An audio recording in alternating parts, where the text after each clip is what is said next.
The next person signed up to speak is Mr. Jonathan Ceglio.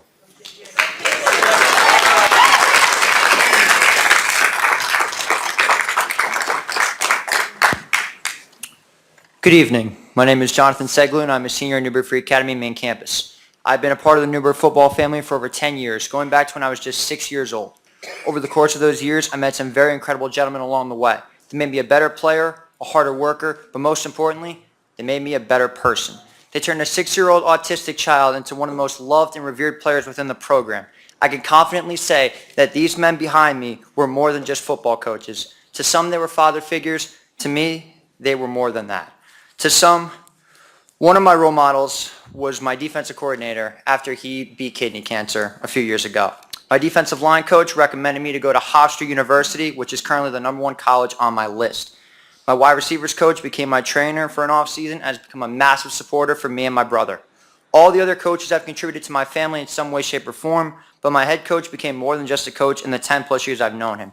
He's the reason I got my nickname that is known as JJ Cegs. He shows up to a ton of family events and has been someone that I've admired for a very long time. That is why I'm speaking in front of you today. When the higher-ups have tried to destroy something that is near and dear to me, that's where I draw the line. The decision of not recommending these gentlemen for another season will most likely result in a paradigm shift, as a once dominant 20-plus year football powerhouse will almost instantly turn into a bottom feeder and a laughing stock. What happened in the locker room was an absolute disgrace, and as one of the players on that team, I can confidently say we are deeply ashamed of what transpired. To make matters worse, we still have not been given any sort of senior recognition, no sort of banquet, and have just simply been forgotten about. We as a community formed a Facebook group that has now over 400 members called Save Newburgh Sports, which resulted in these signs that say Save Newburgh Athletics that were distributed tonight, because that is the level of importance that Newburgh Athletics has to us. It's a huge concern when athletics at this school seem to be an afterthought. I'm embarrassed to discuss to people outside of Newburgh what happened with my senior season, as it goes down as the worst experience I've ever been a part of. As of today, March 11th, it's been 126 days since the investigation of a hazing incident started. We still have no sort of answers on what happened, just knee-jerk reactions. The actions of the few should not determine the reputation and the futures of the majority.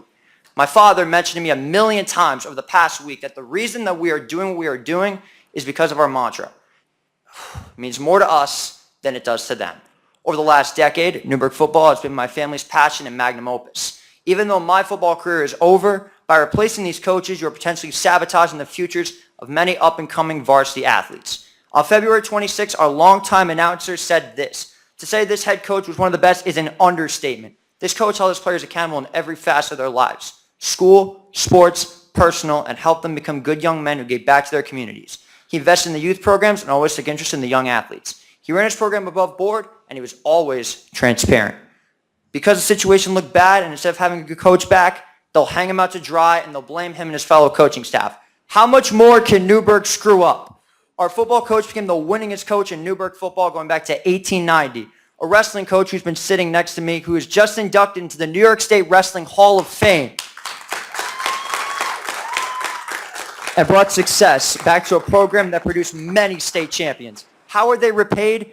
Not recommended to come back or relieved as coaches. What is wrong with this district? In a time when young men need great mentors, they hang these guys out to dry and blame them for a fight. When someone who worked for you for 32 years has that to say, that's a problem. Since for some weird reason you're holding the coaches accountable, let me just simply paint a picture for you. Let's say during a normal day at NFA, a kid leaves class and he goes to the bathroom. While he or she is in there, they get into a fight. Is that teacher in trouble? Are they held accountable for their actions? That scenario is basically what happened with our coaches. Everybody knows that Newburgh is not the most beloved school in Section 9, but when your arch rivals in Monroe, Woodbury, and Kingston are saying you made a mistake, that's not a coincidence. That is a colossal failure. Let's also not forget that none of the coaches before this one had made a state championship. He did it 3 times. This is not just a program builder, but a leader on and off the field. Due to his methods and work ethic, Newburgh football had become a way of life and a way to unite the community unlike any other. The amount of high school graduates and scholarships that were awarded definitely tells a story of greatness and excellence, a gold standard. If you decide to uphold this decision, that gold standard of excellence could simply have a Mandela effect, never to return to the glory days possibly ever again. Thank you.